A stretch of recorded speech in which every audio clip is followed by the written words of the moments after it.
probably. And proper military, not some amateur militia. Wasn't capitaine French for captain? A battle of wits might be a more even fight. He moved swiftly to her feet and bound them, then secured her to a railing. Disturbingly practiced at restraining a human being.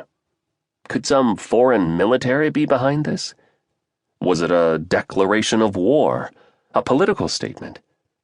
Instinct told her he was lying about doing it for the money. He moved to the bow, surprisingly cat-like for a man of his build. Definitely military. You have a satellite phone on the yacht? A laptop? GPS? Weapons? If I had weapons, would I be sitting here like this? But yeah, sat phone, laptop, GPS. Knock yourself out. Where are they? Tell me everything I need to grab so we can take them. We? A tense edge had crept into his voice. Should she answer? Her options numbered roughly 0. Besides, when she escaped, she'd need the sat phone to make a rescue call. She gave him a rundown. What else should I pack for you? Sorry? What else do you want to take? You know I'm kidnapping you, yes? I'd figured. You'll need some dry clothes. I'll grab everything. Chapstick, she said automatically. 2 men just got eaten by sharks, and you're asking for chapstick? He paused. This is some kind of lipstick? Yeah, because that's the first thing I'd think about when I'm getting kidnapped.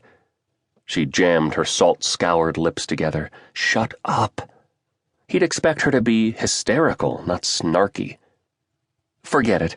Get clothes, whatever. Why am I giving packing orders to a pirate? Or are you technically a terrorist?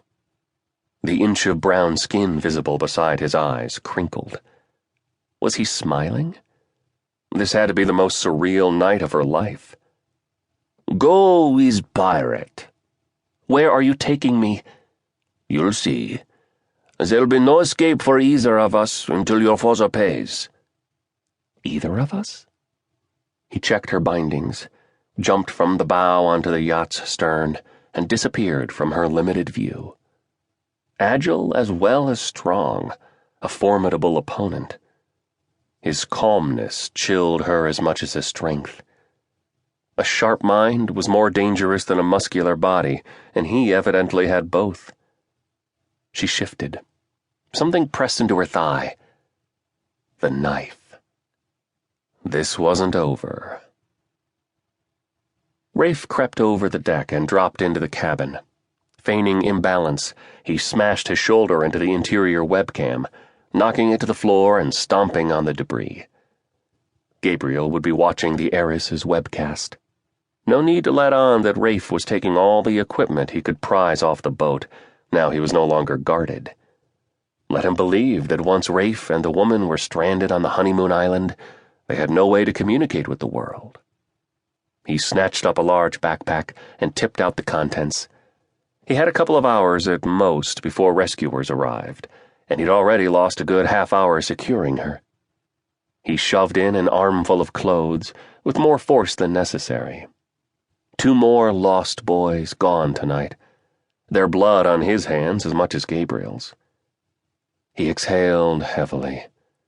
He'd seen too many of their kind meet death too early. Boys who grew up with no one to give a damn about them, and died with no one to mourn them. But Gabriel had survived somehow. The aid workers must have lied about him dying in the firefight at Odeskia, to prevent Rafe running back in to find his only friend. Rafe narrowed his eyes. No use blaming them. They'd given him a chance to claw his humanity back after 5 years as a killing machine. Given the same mercy, Gabriel might also have become a different man. He pulled a network of cords from the walls and shoved them in the bag. The woman had been more effort than he'd bargained for. Where did a society princess learn to scrap like that? That was dirty street fighting, not some rich girl's martial arts hobby. And she was far prettier than the photos and videos he'd studied. A raw